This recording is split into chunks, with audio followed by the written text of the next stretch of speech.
Des habitants de Brive et Tizé, deux petits villages dans l'est de l'Indre.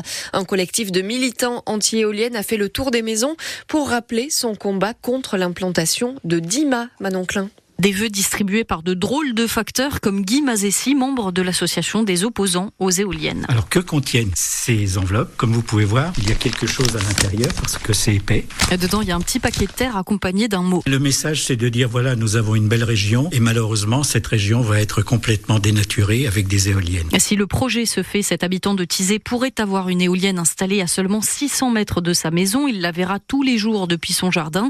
Mais le problème n'est pas que visuel, ça pourrait aussi gêner la faune, explique Guy Mazessi. C'est le seul et dernier axe de passage des oiseaux migrateurs. Et on vient nous mettre un barrage d'éoliennes dont les pales vont faire 70 mètres de longueur. Et des pales dont les extrémités tournent à plus de 200 km/h. C'est-à-dire qu'il n'y a aucun moyen de s'en réchapper. Les cigognes noires, une espèce protégée, seraient particulièrement menacées d'après les opposants.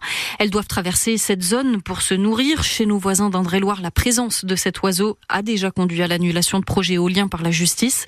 Un espoir pour les habitants opposés au projet, déjà très entourés d'éoliennes. Nous sommes vraiment hyper saturés. Il y en a plus d'une centaine à moins de 20 km autour de nous. Sans compter les projets qui sont encore en carton. Ce ras-le-bol est partagé. 85% des habitants consultés par les mairies se disent contre les projets éoliens des Grands Aiguillons.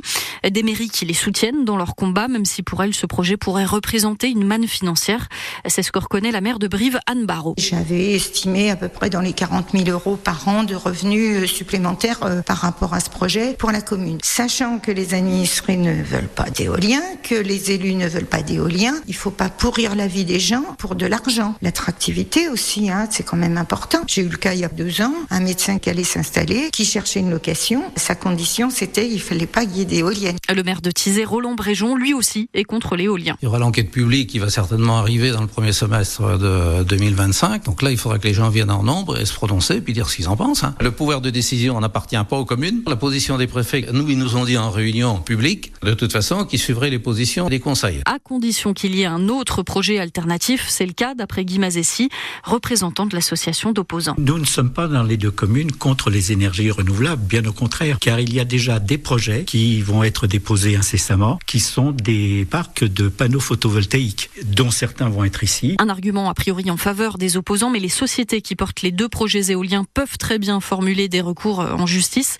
L'affaire est donc peut-être loin d'être finie. Les deux sociétés qui n'ont pas répondu à nos demandes d'interview, mais qui donnent quelques explications par écrit, c'est à lire sur ici.fr.